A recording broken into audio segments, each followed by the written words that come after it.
Alright, so hi everyone, kembali lagi ke YouTube channel saya. Kesempatan kali ini sangat spesial karena saya akan langsung berbicara dengan seorang bassist dari grup musik Payung Teduh yang kebetulan juga adalah seorang dosen jurusan sastra Inggris di salah satu universitas di Jakarta.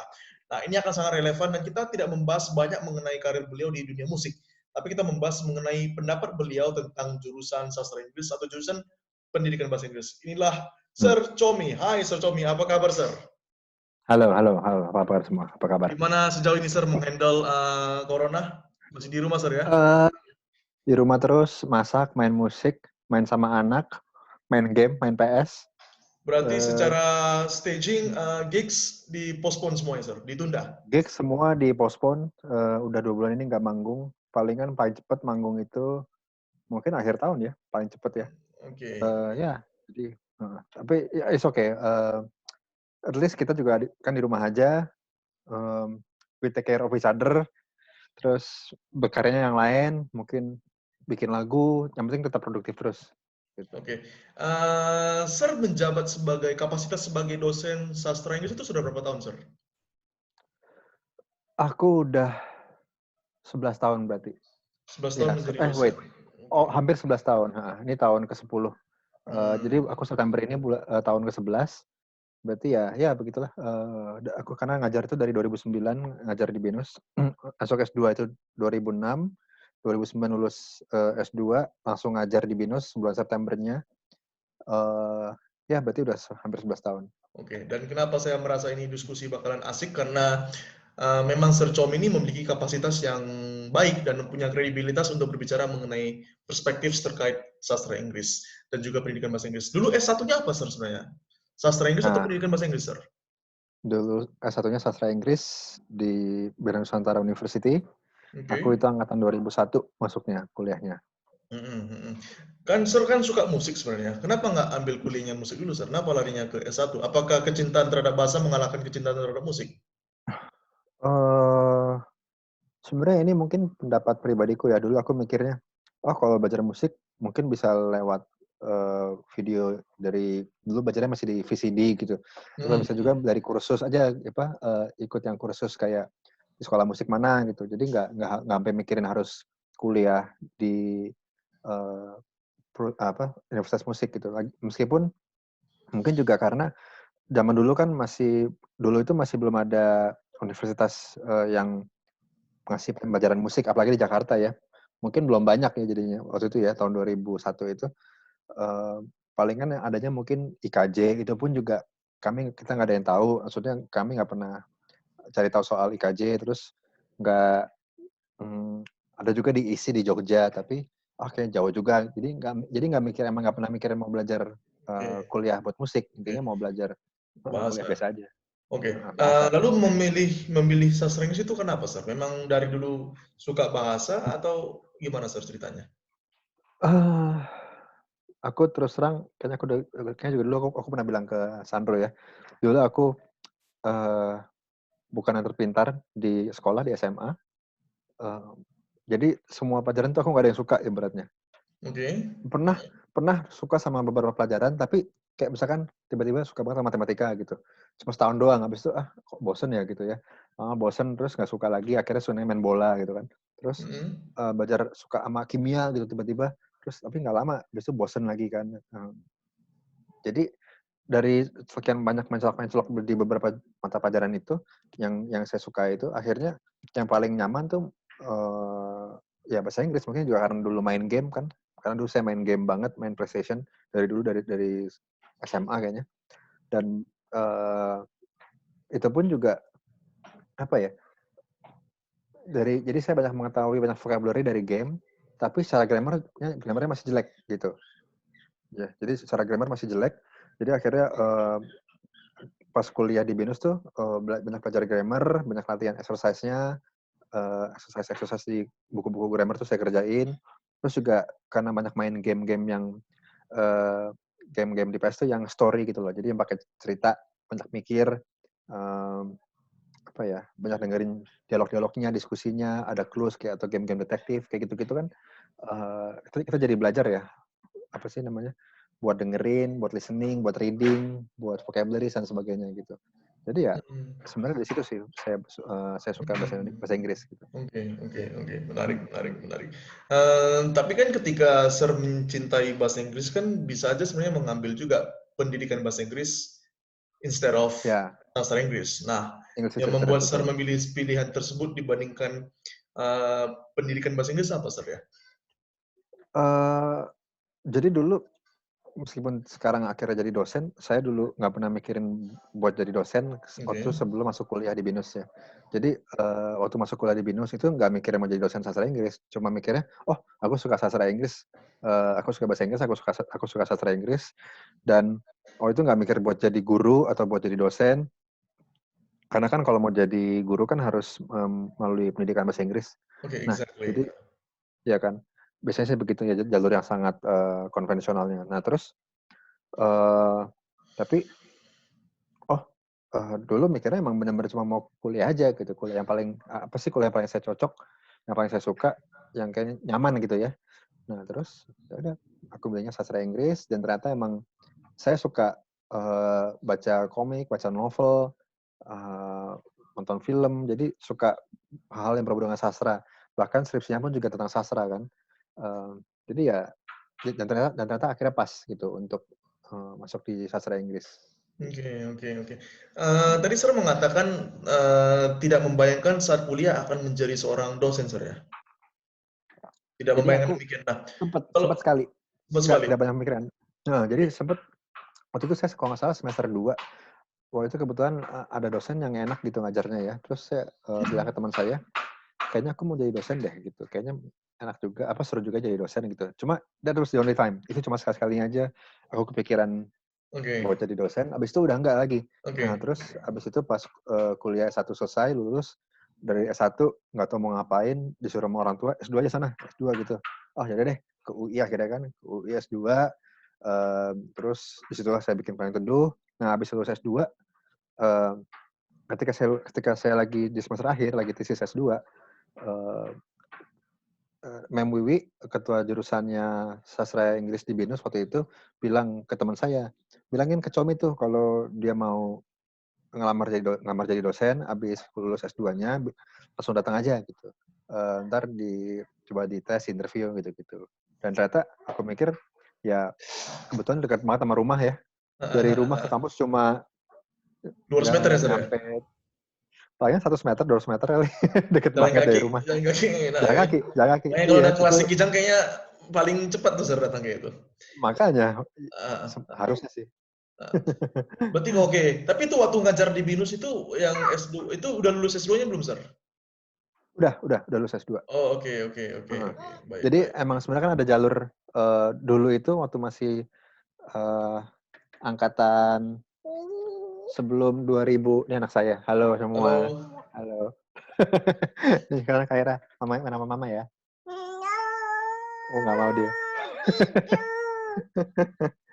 Jadi waktu saya em, kalau nggak salah itu banyak teman-teman yang udah jadi dosen di BINUS itu meskipun mereka masih S1.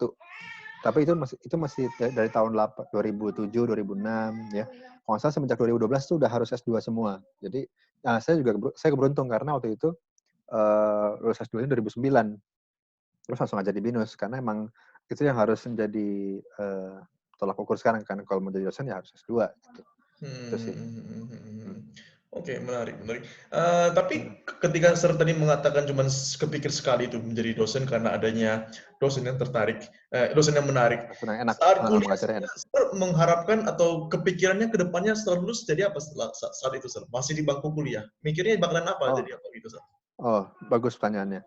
Jadi terus terang waktu itu juga saya tadi bilang kan pas lulus kuliah itu apa ya, saya ngerasa dulu belum, meskipun banyak banget pilihannya ya, karena lulusan sastra Inggris kan bisa jadi apapun, bisa masuk kerja di kantoran, bisa jadi penulis, bisa jadi di content writer, apalagi zaman sekarang kan content writer, social media specialist, public relations kali, atau juga bisa di hospitality. Banyak banget, saya punya banyak teman-teman dari sastra Inggris yang jurusannya macam-macam semua, jadi sangat beragam, bisa juga kerja di media massa. Tapi dulu saya kebetulan makanya waktu itu langsung S2 karena belum mikir mau langsung kerja waktu itu. Karena saya dulu waktu lagi kuliah itu satu itu udah kerja jadi pengajar guru musik.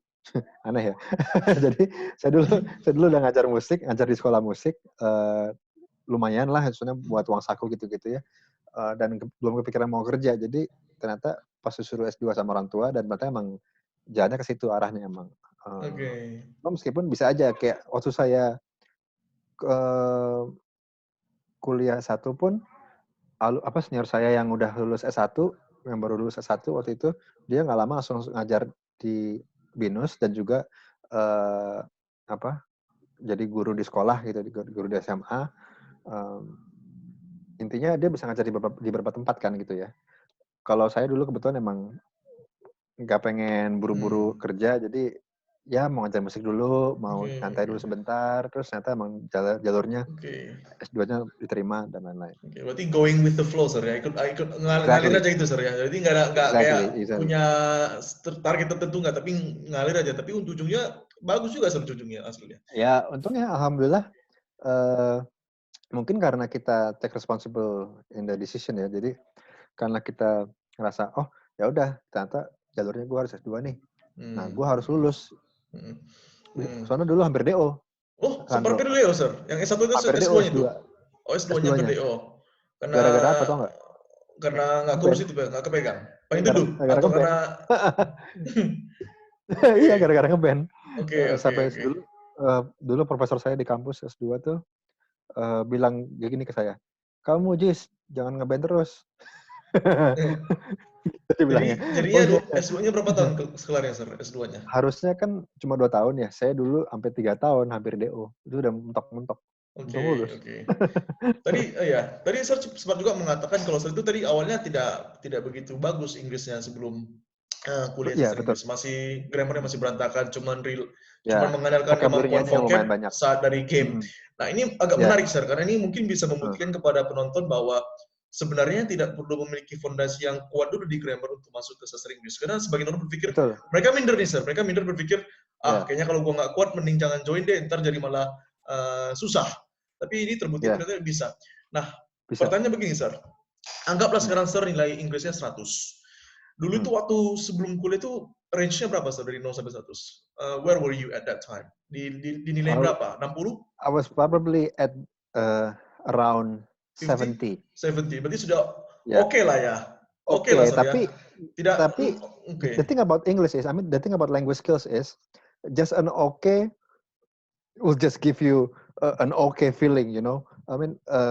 We need to be great at language. We need to be an expert or at least we need to be a master of that particular language. Kita harus di taraf yang, soalnya kalau kita di taraf oke doang, kita masih banyak grammar yang salah-salah gitu kan jadinya. Dan itu kan jadi fatal.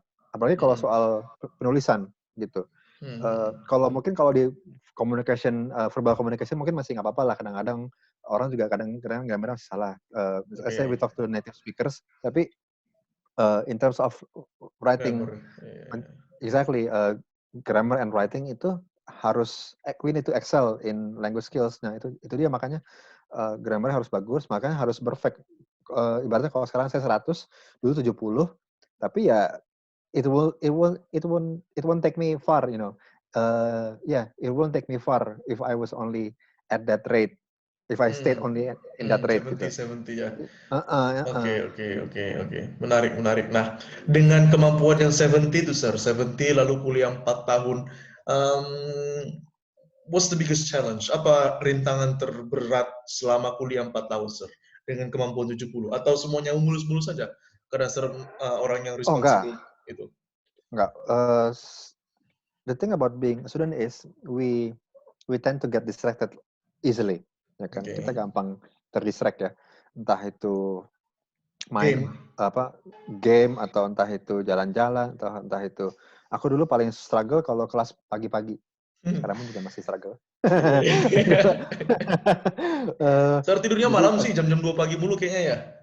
Iya, ketahuan. Habit itu sudah dari masa kuliah, habit tidur malam. Iya, dulu mungkin waktu kuliah mungkin masih nggak terlalu parah lah, jam 1 kali ya. Tapi sekarang apalagi dengan karir di Payung Teduh ya, kita biasa flight subuh kayak gitu-gitu loh. Jadinya sering kurang tidur kan. Jadinya jatuh itu kan berantakan jam tidurnya.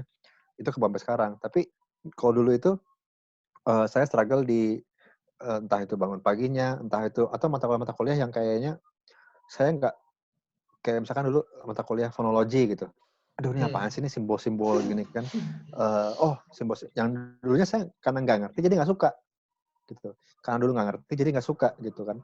Padahal sebenarnya kalau kita ngertiin bisa-bisa aja sebenarnya ngerjainnya gitu. Cuma karena nggak ngerti jadi nggak suka. Karena juga mungkin kemampuan bahasa Inggrisnya dulu masih pas-pasan, jadinya kemampuan untuk mengerjakan mata kuliah lain yang sebenarnya kita bisa tinggal struggle dikit, tinggal kerja keras dikit buat belajar, sebenarnya bisa-bisa aja. Itu sih kalau menurutku ya. Jadi Secara ya berarti eksternal sir ya, berarti bukan dari eksternal. oke. Oke. Ya, I would Tapi say sebenarnya I would oke. say eksternal. Berarti Dulu cuman aku minor lah belajar sir, itu pun bukan major juga kan, bukan rintangan yang dianggap berat lah. Sebenarnya oke, sedang aja lah gitu sir ya. Tidak sampai ya mengancam tidak sampai tidak mengancam sampai. keberlangsungan kuliah sir ya. Oke. Nah, betul. Jadi yang mengancam itu gara-gara dulu lagi-lagi ngeband lagi dulu. Dari Dulu S1 sudah sir, bukannya S2 sir ya ngebandnya, Payung Teduh. S2 ngeband, ngapain itu? S1 itu ngeband dengan band lain. Waktu itu juga aku udah punya band, terus udah mulai rekaman dan lain-lain. Terus karena kita biasanya udah mulai rekaman, kita jadi sombong, belagu gitu kan. Terus udah gitu karena rekamannya sampai pagi, sampai subuh. Jadi pas kelas pagi tuh telat datang ke kampus tidur gitu, bleek gitu kan. Buset. Tapi tetap niat datang ke kampus, tapi tidur karena belum Oke. tidur, ya kan. Jadi juga nilainya drop. Pokoknya semua sempat nilainya drop banget parah gara-gara ya waktu itu ngebandnya udah mulai rekaman dan lain-lain. Terus udah mulai ya karena ngerasa wah apa gue ngeband aja ya gitu ya kayak gitu-gitu loh. Jadi hal-hal seperti itulah aku menurutku ya distraction macam itu yang sebenarnya agak bahaya. Aku punya murid yang mungkin entah dia mau jadi model, entah dia mau jadi musisi tiba-tiba, entah dia mau jadi apalah gitu. Banyak banget yang sering terancam kuliahnya gara-gara external distraction macam itu gitu. Oke. Hmm. Dan di zaman ser kuliah itu dulu, sorry, sebelum saya lanjut ke sana. Berarti sempat Hmm. kepikiran itu nggak, Sir? Mau berhenti kuliah, jadi fokus ke band aja di tengah-tengah perkuliahan? Untungnya enggak. Enggak ya? Untungnya enggak. Oke. That was a very good question, Sandro. Untungnya enggak. Untungnya, ini nggak bener nih, pas nilainya drop, wah I need to get back in track nih, I need to get back Ya. in my study. Jadi akhirnya kuliahnya lebih fokus lagi, niat lagi, belajar lagi. Apalagi dulu saya jadi ketua himpunan mahasiswa. Saya dulu jadi ketua himsi Oh, namanya himsi ya. himpunan Gila mahasiswa ya, Sir sastra ya. Udah Inggris. jadi ngeband, ketua organisasi lagi. Iya Habis lah, makanya, Sir. Mana makanya. bisa, Nah kayak mana mau ngejagling itu ya? makanya, Ada ini gitu. exactly. Nah karena kebetulan jadi ketua himpunan mahasiswa, that means I need to be a role model for the juniors, right? For the activist Hmm. gitu. Nah, jadi Hmm. aku mikir, berarti nilainya harus bagus, manajemennya harus bagus juga, time manajemennya harus bagus semua, biar anak-anak juga ntar junior-junior pun juga ngeliatnya mereka punya role model gitu ya. Jadi ya, untungnya sih nggak pernah mau kepikiran mau berhenti kuliah karena I mean, why should I? I like English. I love studying English. I love conversing in English. I curse in English sometimes, ya kan. Terus, I mean, I love talking to foreigners in English from every country ya, from all countries di negara manapun. Oke. Meskipun mereka, saya bahasa Inggrisnya pun juga bleek gitu. Misalkan ketemu orang Prancis atau ketemu orang apa yang bahasa Inggrisnya juga mungkin masih patah-patah, cuma ya udah kita ngobrol aja gitu, pakai English gitu. Oke. Nah, sekarang kan Sir jadi dosen sastra Inggris, tapi dulunya kan mahasiswa. Nah, ada nggak perbedaan itu, Sir? Perbedaan konten pengajar atau konten pelajaran sastra Inggris di zaman Sir dulu dengan konten pelajaran sastra Inggris di zaman sekarang semenjak Sir menjadi dosen? Atau sama aja pelajarannya, Sir? Dia punya kurikulum, silabus. Beda nggak? Contohnya dulu mungkin nggak belajar literatur, sekarang belajar literatur. Dulunya nggak belajar Oke. musik skill, sekarang ada itu. Perbedaan di mata kuliah, Kalau Sir, itu. kalau zaman dulu itu yang jelas anak-anak sekarang lebih beruntung karena mereka ada magang. Ya. Dulu Sir nggak ada magang ya? Dulu angkatanku nggak ada magang. Jadi kami pengalaman kerjanya itu ya entah kita punya pengalaman kerja sendiri, entah itu jadi guru musik kayak saya, atau jadi pengalaman organisasi di himpunan mahasiswa di jurusan, atau pengalaman UKM. Nah, jadi dulu buat orang-orang zaman dulu itu buat pengalaman kerja tuh ibaratnya lebih sulit karena nggak ada pengalaman magang kan. Sekarang udah lebih enak intinya. Terus kalau dulu itu mata mata kuliah, tapi karena sekarang ada magang, jadinya mata kuliah berkurang. Mata kuliah bahasa Inggris sekarang lebih dipadetin. Jadi misalkan mata kuliah kayak morfologi atau sinteks mungkin digabung kayak gitu-gitu loh. Atau mata kuliah. Intinya ada mata kuliah yang bisa dijadiin dipaketin jadi satu. Iya, iya, iya, iya. Karena buat ngurangin karena buat menyesuaikan jumlah SKS ya. Iya Nah, sih. apalagi ya? Tapi Berarti basically oke, iya, iya, iya. Itu sih berarti English apa karena magangnya skills ya. diadakan, maka mata Heeh. kuliah tertentu harus dikorbankan gitu, Sir, ya, waktunya kan. Ya, Bobotnya gitu jadi ya, oke. bobotnya dikurangin dikit. Bobotnya mungkin dipangkas dikit tapi tetap ada. Ya. Tapi Jadi yang gitu sih. core subjeknya yang mata kuliah wajib kayaknya nggak dipangkas, Sir, ya, tetap tetap pada Enggak. proporsinya ya. Oke, oke. Iya, betul. Kayak Oke. language skills gitu-gitu mereka masih tetap sama untungnya. Oke, Karena oke, kan itu oke. fondasi dasarnya seseorang dengan ilmu bahasa ya. Mereka harus kuat di apa? Listening, reading, speaking, writing-nya. Mhm. Um, Iya. anyway, ya Sir. Berarti semenjak Sir lulus dari S2, memang profesinya full sebagai dosen Sir, atau pernah keluar dari arena pengajaran? eh Sempat nggak keluar dari enggak. BINUS Sir? Itu nggak pernah ya? Enggak pernah. Oke, Untungnya karena dekat rumah ya. oke. Karena dekat rumah, aku juga mikir ngapain juga gue keluar dari sini. Soalnya aku suka ngajar, aku suka mata kuliahnya, aku suka orang-orangnya karena juga kami kan di kelas kan enak. Karena satu kelas cuma palingan maksimal 30 anak gitu ya di sastra Inggris. Oke. Dan apa ya, atensi ngajar itu enak gitu. Beda kalau misalkan di kelas-kelas besar itu kadang-kadang lebih sulit buat ngajar bahasa Inggris, apalagi buat kelas Oke. bahasa ya. Tapi intinya saya selalu udah 10 tahun ini nggak pernah keluar dari BINUS. Palingan berhentinya dari dulu awalnya tuh part time, terus ke full time, sekarang balik ke part time lagi gitu. Sekarang ke Saya part-time lagi terakhir baliknya? Mhm. iya sekarang semenjak 2017 tuh saya udah balik ke part time lagi gitu. Karena waktu itu Karena mikir mau lebih fokus ke itu Sir, ya? Musik kali ya? sebenarnya lebih ke karena apa ya? Dulu jadwalnya Paling Teduh kan lumayan parah ya, bisa 17 kali sebulan manggungnya. Sedangkan saya harus full time Monday to Friday, Gila sih, itu sometimes Monday nggak to kebayang sih itu. exactly, exactly. Dulu Monday to Friday atau Monday to Saturday, Saturday setengah hari. Itu bayangin misalkan manggung di luar kota itu berapa on the weekends 3 kota yang berbeda, terus Seninnya harus udah balik ngantor jam 9 pagi atau jam 10 gitu Kagak ya. ada off day mah itu deh, Sir. Ada off day-nya Exactly. nggak itu? Nggak ada off day-nya, Sir, ya? Off day-nya ya pas manggung gitu kan, Sir, kan? Berarti liburan Sir itu Iya, pas lagi di perjalanan dong, gitu ya? betul lagi Manggung kerja. itu Iya, itulah kerja hiburan Sir lagi. berarti ya? Iya. Exactly. Nah, makanya aku pikir ya udah deh, kayaknya ini udah terlalu parah. Gak enak juga kalau Nggak jadi kepegang semuanya, dragging. ya, ya, ya. Exactly, nggak kepegang. Jadi mendingan aku resign aja dari full time, aku jadi part time lagi aja. Jadi cuma ngajar, terus paling penelitian, pengabdian pada masyarakat, terus apa ya? Ya bimbingan skripsi. Intinya lebih ringan lah beban Oke. kerjanya. Saya paham sih kalau Sir tetap di BINUS. Soalnya kalau di Jakarta itu punya tempat kerja yang dekat dengan rumah itu kayaknya privilege sekali, Sir, ya? Wah, itu sangat privilege sekali, bener. Karena Iya, traffic, I macetnya mean, nggak ya, tahan sih emang. exactly. Itu kalau paling bener ya, find a job which is close to your house.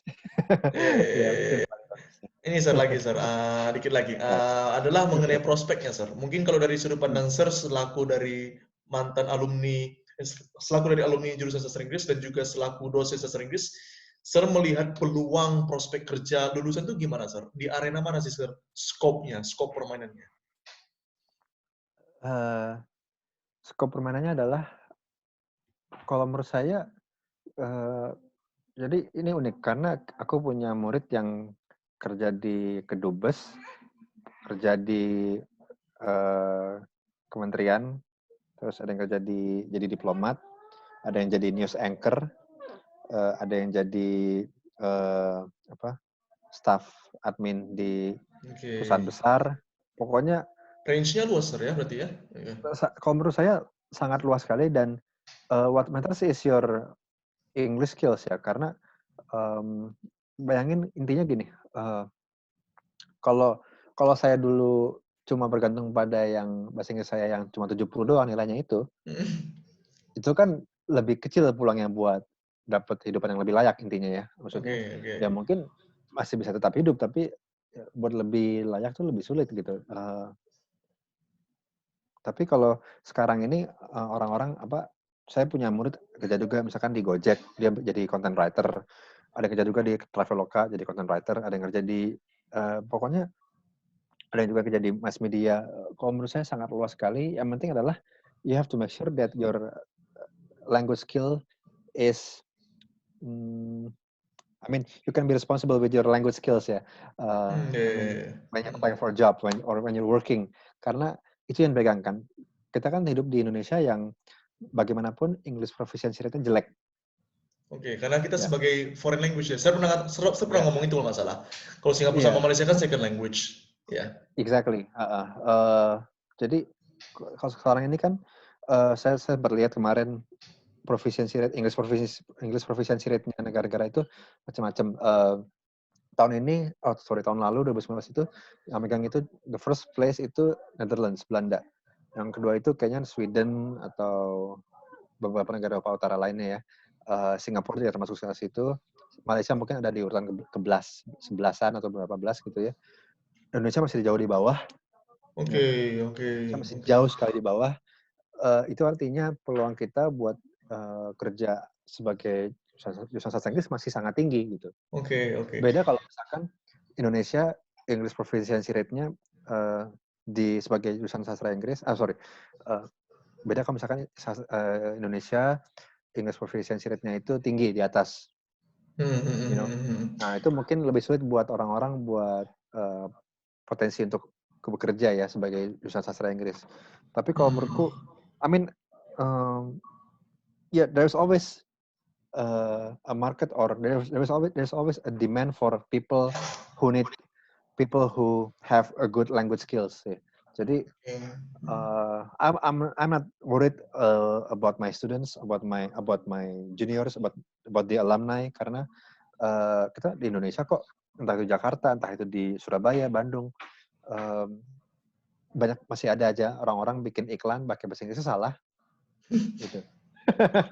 Gitu kan masih ada aja berarti emang butuh orang-orang kayak kita gini gitu. Iya. Justru karena proficiency rate-nya masih rendah kali sir ya. Jadi Iya, kita masih mungkin dibutuhkan proficiency orang-orang rate-nya seperti itu ya. pas-pasan gitu.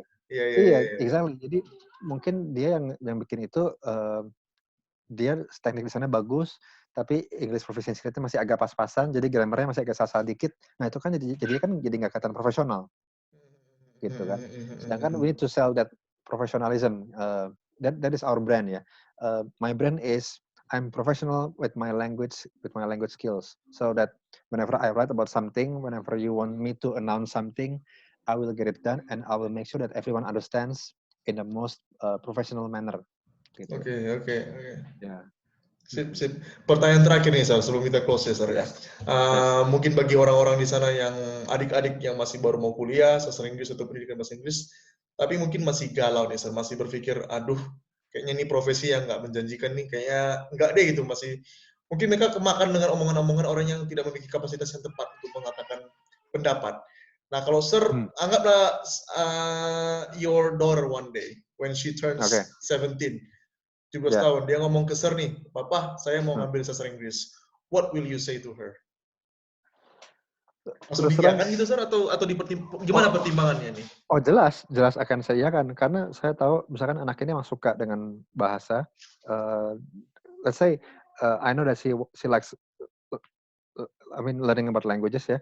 Entah dia suka bahasa Inggris atau suka bahasa apapun. Oke, anggaplah dia suka bahasa Inggris. Terus dia mau belajar di BINUS misalkan atau di kampus lain atau dimanapun. If you like it, then go for it. Gitu. If you think that you will enjoy studying it, learning about it, then go for it. Whatever it is, whatever major it is that you want to study, go for it sih. Jadi karena seenggaknya kalau anaknya udah suka, anaknya udah tahu dia mau apa, dia akan lebih responsible dengan jurusannya gitu ya, dengan pilihannya. Dan Like I said before, hmm, I will never be too worried ya. Karena aku mikir skill-skill kayak misalkan banyak skill-skill yang umum di sana di jurusan-jurusan lain gitu ya, yang skill-skill yang umum yang ya eee, misalkan jurusan lain, kita nggak ngomongin jurusan teknik ya, karena teknik kan mereka harus belajar bener-bener ya. Iya, Tapi iya, iya. jurusan-jurusan lain yang sebenarnya kamu juga bisa baca sendiri ini, baca dari buku, dari ini, dari itu, dari ini, dari itu. Cuma what differentiates you and them adalah, eee, you have a better language skills, you have a better language capability gitu. So basically we can learn anything, but, eee, because of your language skills, you can take things further than most people gitu loh. Aku punya cerita, aku punya temen dia, kameramen. Ya, dia kameramen Mhm. di di TV swasta, terus, disuruh sama bosnya itu, unitnya dia supaya presentasi in English, ya kan. Sedangkan, ternyata manajernya temanku ini nggak bisa bahasa Inggris, akhirnya yang disuruh ngomong itu, Kameramen. temanku, kameramennya gitu yang ngomong. Dan Kameramennya jadi akhirnya spokesman ya, juru bicara ya. iya, exactly, dia jadi spokesman, dia ngomong dan bahasa Inggrisnya lumayan bagus, jadinya dia naik tuh posisinya, dia dia lebih cepat buat naik pangkat ibaratnya, Padahal gitu. So, kameramen awalnya itu ya. Iya. exactly, ya jadi whatever skills, that you learn atau whatever skills that you enjoy, let's say kamu ada skill-skill lain yang kamu bisa, entah itu masak, entah itu musik, entah itu desain, entah itu photoshopping, and you have, Hmm. better English skills. Nah, itu akan sangat membantu, it will really incorporate you. Karena makanya kami di jurusan bahasa Inggris di BINUS juga, kami ngajarin mereka anak-anak, Photoshop, editing video dan lain-lain. Karena, ya we need them to be almost an all-rounder ya, gitu. Jadi, yeah, Hmm. definitely I will definitely say yes to my daughter. Go for it. Menarik, menarik. Menarik poin Sir tadi ketika Ya, mengatakan ya, English ini yang kadang bisa membawa sebuah perubahan terhadap karir seseorang itu. Dari karir kameramen bisa exactly. lompat dia punya karir hanya karena bahasa Inggris ya, Sir ya. Iya. Tapi Atau kalau, ya, ya. let's say dia diminta, "Kamu mau nggak kerja di luar negeri?" Gitu. "Berani nggak?" Loh, berani nggak?" Ya kan? Kalau bahasa Inggrisnya aman, let's go, berangkat, gitu kan. Tapi kalau Hmm. bahasa Inggrisnya dia ngasih nggak aman, dia dia mungkin nggak akan Iya, iya, iya. satu, dia nggak akan direkomendasikan oleh bosnya buat, ke luar negeri. Dua, dia sendiri juga mungkin nggak akan pede buat kerja di luar negeri, gitu. Jadi Exactly. exactly. So, whatever it is, that you do, to have a language skills that is, adequate for you ya, or that at least that you excel in it, ya, it will be really good. Banyak banget orang di Jakarta itu yang butuh bahasa Inggris pekerja-pekerja karena mereka menyadari ini menjadi either penghambat atau menjadi sebuah yang pendorong nih dari karir mereka. Betul, Oke, oke. betul. Kalau kalau anak Sir bahasa Inggrisnya setelah lulus SMA dinilai 85, hanya Hmm. tinggal bisa 15 lagi nih Sir. Mending Sir kasih dia Hmm. ngeles atau Sir suruh dia S1 bahasa Inggris? Karena ini kan bisa Kalau bisa dia bisa bisa ngeles sebenarnya Sir, nggak perlu kuliah gitu kan Sir. Kayak musik juga. ya, ya betul. Nah, ini 85 nih Kalau maksudnya. Oke, 85. ya, Oke. ya 85, oke. Depends if she really wants to study English literature because she likes reading novels, let's say she wants to be a writer and stuff. Karena kami juga banyak alumni-alumni yang jadi penulis kan. Hmm.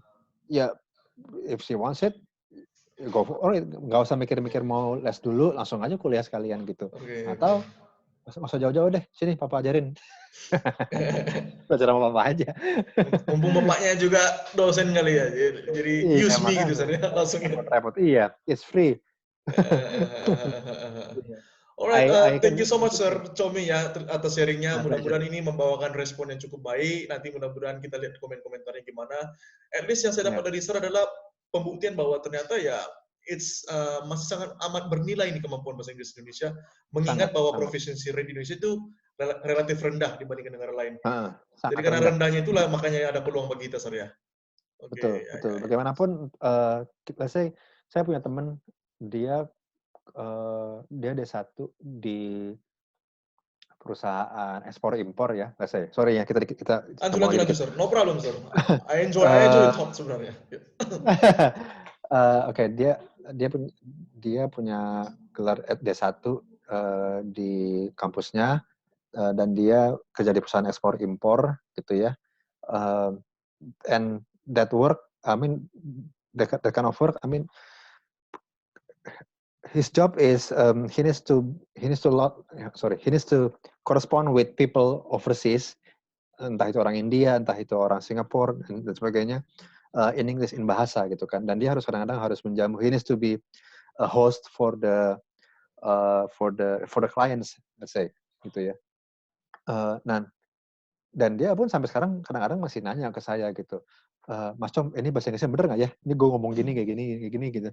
Tolong bantu. Ini gue mau nulis email kayak gini ke dia nih, ke orangnya bener nggak ya?